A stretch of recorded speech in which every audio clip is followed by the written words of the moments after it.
کبھی سوچا ہے کہ دنیا کی سب سے قیمتی چیز جس پر سرمایہ کاری کرنے سے سب سے زیادہ منافع ملتا ہے وہ سٹاک مارکیٹ، سونا یا پراپرٹی نہیں، بلکہ وہ شخص ہے جو ہر صبح آئینے میں نظر آتا ہے؟ بالکل، اور یہ خیال اتنا سادہ ہے نا کہ اکثر ہم اسے نظر انداز کر دیتے ہیں۔ جی، ہم مہنگے فون، گاڑیاں، کپڑے خرید کر اپنی بیرونی قدر بڑھانے کی کوشش کرتے ہیں، لیکن اس انسان کو اپ گریڈ کرنا بھول جاتے ہیں جسے یہ سب استعمال کرنا ہے۔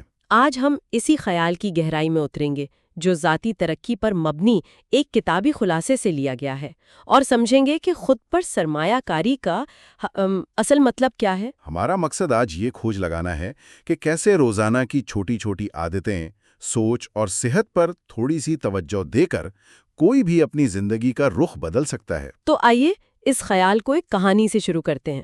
فرض کریں دو دوست ہیں، راجو اور سمیر، دونوں ایک ہی جگہ کام کرتے ہیں، تقریباً ایک جیسی تنخواہ لیتے۔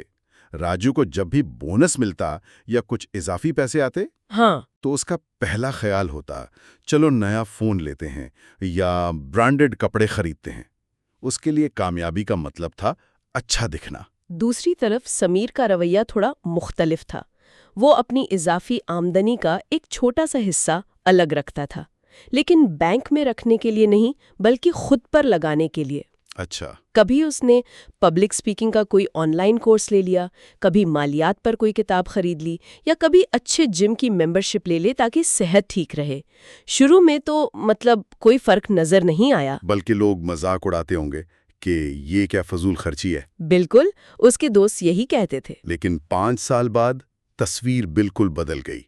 راجو آج بھی اسی پوزیشن پر نوکری کر رہا ہے، مہنگے فون کا نیا ماڈل اس کے ہاتھ میں ہے، لیکن وہ مالی اور ذہنی طور پر پریشان ہے۔ جبکہ سمیر اپنی کمپنی میں ایک اہم عہدے پر پہنچ چکا ہے، اس کی آمدنی کئی گنا بڑھ گئی ہے اور وہ زیادہ پراعتماد اور پرسکون نظر آتا ہے۔ تو سوال یہ ہے کہ ایسا کیا ہوا؟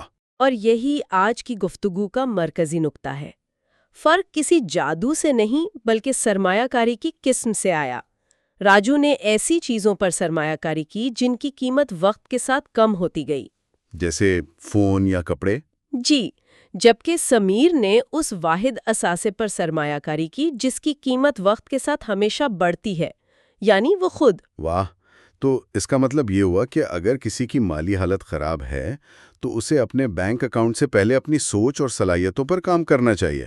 یہ تو روایتی مشوروں سے بالکل الٹ بات ہے۔ ذرائع کے مطابق بالکل یہی بات ہے۔ کتاب میں ایک بہت گہری لائن لکھی ہے، آپ کی باہر کی دنیا پاپ کی اندر کی دنیا کا آئینہ ہے۔ صحیح۔ اگر اندر خلفشار، بے یقینی اور کم علمی ہے تو باہر بھی غربت اور ناکامی ہی نظر آئے گی، لیکن اگر اندر علم، اعتماد اور واضح سوچ ہے تو باہر کی دنیا خود بخود مواقع پیدا کرنے لگتی ہے۔ تو آئیے اس اندر کی دنیا کے ان ستونوں کو سمجھتے ہیں جن پر سمیر نے خاموشی سے کام کیا۔ پہلا اور سب سے اہم ستون، ذہنیت یعنی مائنڈ سیٹ۔ جی، ذرائع کہتے ہیں کہ ہماری سوچ ہی ہماری حدود طے کرتی ہے۔ اگر کوئی مانتا ہے کہ وہ ایک خاص سطح سے آگے نہیں جا سکتا تو دنیا کی کوئی طاقت اسے آگے نہیں لے جا سکتی۔ اور ذہنیت کا مطلب صرف مثبت سوچنا تو نہیں ہے نا؟ نہیں، بالکل نہیں۔ اس کا مطلب ہے اپنے دماغ کو روزانہ اچھی معلومات، نئے خیالات اور سیکھنے کی بھوک سے بھرنا۔ جیسے ہم اپنے جسم کو کھانا کھلاتے ہیں ویسے ہی دماغ کی بھی خوراک ہوتی ہے۔ صحیح۔ اگر اسے کچرا یعنی منفی خبریں اور فضول سوشل میڈیا فیڈ دکھائیں گے تو اس کی کارکردگی کمزور ہو جائے گی۔ سمیر نے کتابیں پڑھ کر اپنے دماغ کو بہترین خوراک دی۔ ٹھیک ہے، ذہنیت کو تو ٹھیک کر لیا، لیکن کیا ایک بہترین ذہن ایک تھکے ہوئے اور بیمار جسم میں ٹھیک سے کام کر سکتا ہے؟ یہاں دوسرا ستون آتا ہے، صحت۔ اور یہ وہ شعبہ ہے جہاں لوگ سب سے بڑی غلطی کرتے ہیں۔ ایک عام بہانہ سننے کو ملتا ہے، ابھی کام کرنے کی عمر ہے، صحت تو بعد میں دیکھ لیں گے۔ ہاں، بہت عام ہے یہ۔ ذرائع اسے سب سے خطرناک سوچ قرار دیتے ہیں۔ آپ کی توانائی، آپ کا فوکس، آپ کے فیصلے کرنے کی صلاحیت، یہ سب کچھ آپ کے جسم کی حالت پر منحصر ہے۔ تو صحت پر کی گئی سرمایہ کاری کا منافع فوری طور پر بہتر کارکردگی کی صورت میں ملتا ہے۔ بالکل، یعنی سمیر کا جم جانا صرف جسم بنانے کے لیے نہیں تھا بلکہ وہ اپنے دماغ کو تیز کرنے کے لیے ایندھن فراہم کر رہا تھا۔ زبردست۔ ایک صحت مند جسم آپ کو دن میں 2 اضافی پیداواری گھنٹے دے سکتا ہے، اور یہ 2 گھنٹے سال بھر میں آپ کو دوسروں سے کتنا آگے لے جائیں گے، اس کا اندازہ لگانا مشکل نہیں۔ ذہنیت اور صحت تو اندرونی چیزیں ہو گئیں، لیکن آج کی مسابقتی دنیا میں کیا صرف اچھی سوچ اور صحت مند جسم کافی ہے؟ مارکیٹ تو آپ کی صلاحیتوں کی قیمت لگاتی ہے۔ یہیں پر تیسرا ستون یعنی ہنر یا سکلز دورے میں آتا ہے۔ آج کی دنیا ایک ایسے سافٹ ویئر کی طرح ہے جو ہر چند مہینوں میں اپ ڈیٹ ہوتا ہے۔ اگر آپ خود کو اپ ڈیٹ نہیں کریں گے تو آپ پرانے ہو جائیں گے۔ پرانے کمپیوٹر کی طرح جس پر نیا سافٹ ویئر نہیں چل سکتا۔ بالکل وہی مثال ذرائع میں دی گئی ہے۔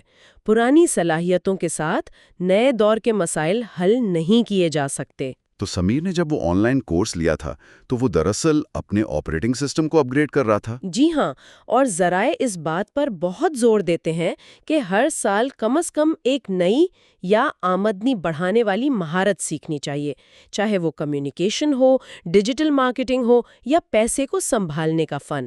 ہر نئی مہارت آپ کے کیریئر میں ایک نیا دروازہ کھولتی ہے اور آپ کی مارکیٹ ویلیو کو بڑھاتی ہے۔ یہ بات بہت اہم ہے، لیکن ذرائع میں ایک چوتھا ستون بھی بتایا گیا ہے جو شاید ان تینوں سے بھی زیادہ طاقتور ہے، اور وہ ہے صحبت، یعنی آپ کا نیٹ ورک۔ جی، کہتے ہیں نا، آپ ان 5 لوگوں کا اوسط ہوتے ہیں جن کے ساتھ آپ سب سے زیادہ وقت گزارتے ہیں۔ ہاں، ذرائع میں اس نکتے کو ایک دلچسپ زاویے سے پیش کیا گیا ہے۔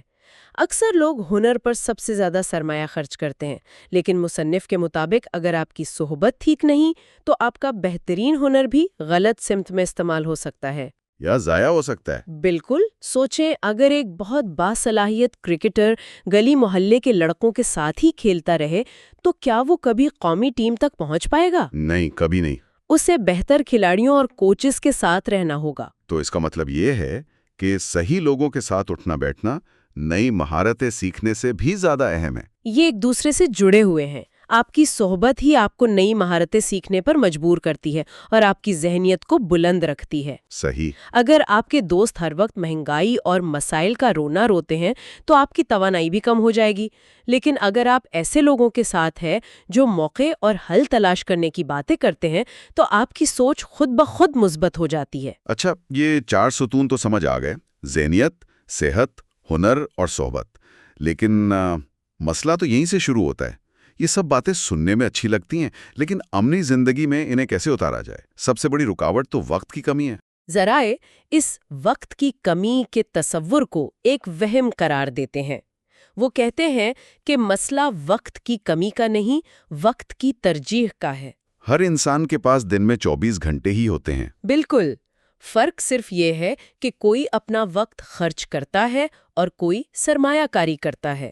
اس کی تھوڑی وضاحت کریں، وقت خرچ کرنے اور سرمایہ کاری کرنے میں کیا فرق ہے؟ جب کوئی گھنٹوں سوشل میڈیا پر دوسروں کی چھٹیوں کی تصویریں دیکھ کر حسد محسوس کرتا ہے تو یہ وقت کا خرچ ہے جس کا نتیجہ 0 ہے۔ لیکن جب وہی 30 منٹ کسی پوڈ کاسٹ کو سننے یا کوئی مضمون پڑھنے میں لگائے جائیں تو یہ وقت کی سرمایہ کاری ہے۔ اس کا منافع مستقبل میں ملے گا۔ لکڑہارے کی مثال یاد ہے؟ ہاں، کہ اگر وہ اپنی کلہاڑی تیز کرنے پر وقت نہیں لگائے گا تو اسے درخت کاٹنے میں زیادہ محنت اور وقت لگے گا۔ بالکل، ہماری مہارتیں اور علم ہماری کلہاڑی ہیں۔ روزانہ 30 منٹ اپنی کلہاڑی تیز کرنے پر لگانا یعنی کچھ نیا سیکھنا آپ کو دن کے باقی 8 گھنٹوں میں زیادہ مؤثر بناتا ہے۔ تو یہ وقت کا ضیاع نہیں بلکہ وقت کی بچت ہے۔ جی، یہ بہت گہری بات ہے، لیکن وقت نکال بھی لیا جائے تو ایک اور بڑا مسئلہ ہے، عمل کرنے کا خوف، کل پر ٹالنے کی عادت، پروکریسٹینیشن۔ ہم جانتے ہیں کہ کتاب پڑھنا اچھا ہے، ورزش کرنا ضروری ہے، لیکن ہم کرتے نہیں ہیں۔ اس نفسیاتی رکاوٹ کو کیسے توڑا جائے؟ ذرا اس کا ایک بہت ہی عملی حل بتاتے ہیں۔ وہ کہتے ہیں کہ ہم عمل اس لیے نہیں کرتے کیونکہ ہم نتیجے کے بارے میں بہت زیادہ سوچتے ہیں۔ اگر میں ناکام ہو گیا تو لوگ کیا کہیں گے؟ تو اس خوف پر قابو پانے کا بہترین طریقہ یہ ہے کہ نتیجے سے اپنی توجہ ہٹا کر صرف عمل پر مرکوز کریں۔ جی، جیسے تھامس ایڈیسن نے کیا تھا۔ بلب بناتے ہوئے وہ 1000 بار ناکام ہوئے، لیکن انہوں نے کہا کہ میں نے ناکام ہونے کے 1000 طریقے سیکھے ہیں۔ بالکل۔ ہر کوشش، چاہے وہ کامیاب ہو یا ناکام، آپ کو ڈیٹا دیتی ہے۔ وہ آپ کو سکھاتی ہے کہ کیا کام کرتا ہے اور کیا نہیں۔ تو ابھی شروع کریں کا اصول اپنانا چاہیے۔ بالکل، چاہے کتنا ہی چھوٹا قدم کیوں نہ ہو، روزانہ صرف 5 صفحے پڑھنے کا ہدف بنائیں، صرف 10 منٹ کی واک کا ارادہ کریں۔ جب آپ چھوٹے قدم مسلسل اٹھاتے ہیں تو کمپاؤنڈنگ اثر اپنا کام شروع کر دیتا ہے۔ جیسے بینک میں رکھا چھوٹا سا پیسہ سالوں میں بڑھ کر بڑا ہو جاتا ہے۔ ویسے ہی روز کی چھوٹی سی کوشش ایک دن بہت بڑی کامیابی بن جاتی ہے، اور اس کے لیے جو چیز ایندھن کا کام کرتی ہے وہ ہے نظم و ضبط، یعنی ڈسپلن۔ کہتے ہیں نا، ٹیلنٹ آپ کو ریس میں شروعات دلا سکتا ہے، لیکن منزل تک صرف نظم و ضبط ہی پہنچاتا ہے۔ نظم و ضبط کا مطلب ہے وہ کام کرنا جو ضروری ہے، چاہے اس وقت دل نہ بھی چاہ رہا ہو۔ یہ خود سے کیا گیا ایک وعدہ ہے۔ اور جب آپ اپنے وعدے پورے کرتے ہیں تو آپ کا خود پر اعتماد بڑھتا ہے، اور یہی اعتماد آپ کو بڑے چیلنجز کا سامنا کرنے کی ہمت دیتا ہے۔ ٹھیک ہے، تو عمل کرنے کے لیے نظم و ضبط ضروری ہے، لیکن ہماری توانائی تو محدود ہے۔ کیا ہمیں ہر چیز پر توانائی لگانی چاہیے؟ ذرائع نہ کہنے کی طاقت کے بارے میں کیا کہتے ہیں؟ یہ ایک بہت ہی اہم نکتہ ہے۔ خود پر سرمایہ کاری کا ایک بڑا حصہ یہ سمجھنا بھی ہے کہ کہاں سرمایہ کاری نہیں کرنی۔ اچھا۔ اپنی توانائی اور وقت کو فضول کاموں، منفی لوگوں اور ایسی سرگرمیوں سے بچانا جو آپ کے اہداف سے مطابقت نہیں رکھتی انتہائی ضروری ہے۔ تو نہ کہنا دراصل اپنے وقت اور اپنی ترجیحات کو ہاں کہنا ہے۔ بالکل، یہ بہت طاقتور خیال ہے۔ اس کے علاوہ کیا کوئی اور عملی حکمت عملی ہے جو اس سفر کو آسان بناتی ہو؟ جی ہاں، 2 بہت اہم چیزیں ہیں۔ پہلی، مالی خواندگی، فائنینشل لٹریسی۔ صرف پیسہ کمانا کافی نہیں، اسے سنبھالنا اور بڑھانا سیکھنا بھی خود پر سرمایہ کاری ہے۔ جب آپ کو پیسوں کی فکر نہیں ہوتی تو آپ زندگی کے دوسرے شعبوں میں زیادہ آزادی سے کام کر سکتے ہیں۔ جی، مالی آزادی آپ کو رسک لینے کی ہمت دیتی ہے۔ اور دوسری چیز؟ کمیونیکیشن سکلز، یعنی اپنی بات دوسروں تک پہنچانے کا فن۔ آپ کتنے ہی قابل کیوں نہ ہو، اگر آپ اپنی بات، اپنا آئیڈیا یا اپنی قابلیت کو صحیح طریقے سے پیش نہیں کر سکتے تو آپ کی قدر آدھی رہ جاتی ہے۔ صحیح۔ اچھی گفتگو وہ دروازے کھول سکتی ہیں جو بڑی ڈگریاں بھی نہیں کھول پاتی۔ بالکل۔ تو اگر ہم پوری گفتگو کو سمیٹیں تو نچوڑ یہ نکلتا ہے کہ آپ خود ایک ایسے پروجیکٹ کی طرح ہیں جس پر اگر صحیح طریقے سے کام کیا جائے تو اس کا منافع کسی بھی دوسرے کاروبار سے زیادہ ہے۔ یہ سفر ذہنیت سے شروع ہوتا ہے، صحت اسے توانائی دیتی ہے، ہنر اسے قیمت بخشتا ہے، اور صحبت اسے سمت دیتی ہے۔ اور اس سفر میں روزانہ کے چھوٹے قدم، نظم و ضبط اور علم حاصل کرنے کی لگن، وہ کمپاؤنڈنگ اثر کے ذریعے آپ کو وہاں پہنچا دیتے ہیں جہاں آپ نے کبھی سوچا بھی نہیں ہوتا۔ یہ ایک ایسا بیج بونے جیسا ہے جو شروع میں نظر نہیں آتا، لیکن چند سالوں کی مسلسل محنت کے بعد ایک تناور درخت بن جاتا ہے جو زندگی بھر پھل دیتا ہے۔ سب سے خوبصورت بات یہ ہے کہ یہ واحد سرمایہ کاری ہے جسے کوئی چھین نہیں سکتا۔ نوکری جا سکتی ہے، کاروبار میں نقصان ہو سکتا ہے، لیکن جو علم اور ہنر آپ نے اپنے اندر بنا لیا وہ ہمیشہ آپ کے ساتھ رہے گا۔ تو سننے والوں کے لیے ایک چھوٹا سا چیلنج ہے۔ آج ہی اپنی ڈائری میں صرف ایک ایسی چیز لکھیں جس پر اگلے 30 دن سرمایہ کاری کی جائے گی۔ ہو سکتا ہے وہ روزانہ 15 منٹ کتاب پڑھنا ہو، کوئی مفت آن لائن کورس شروع کرنا ہو، یا صرف اپنی نیند کو بہتر بنانا ہو۔ کوئی بھی ایک چھوٹی سی چیز۔ اور اسے لکھ کر آج سے ہی اس پر پہلا قدم اٹھائیں۔ اور آخر میں ہم ایک سوال چھوڑے جا رہے ہیں جس پر ضرور سوچیے گا۔ ذرائع کہتے ہیں کہ تبدیلی قدرت کا سب سے بڑا قانون ہے۔ اگر خود کو بہتر بنانا ہی سب سے بامعنی تبدیلی ہے تو کسی کے اپنے ذہنی آپریٹنگ سسٹم کا وہ کون سا ایک چھوٹا سا پرانا حصہ ہے جسے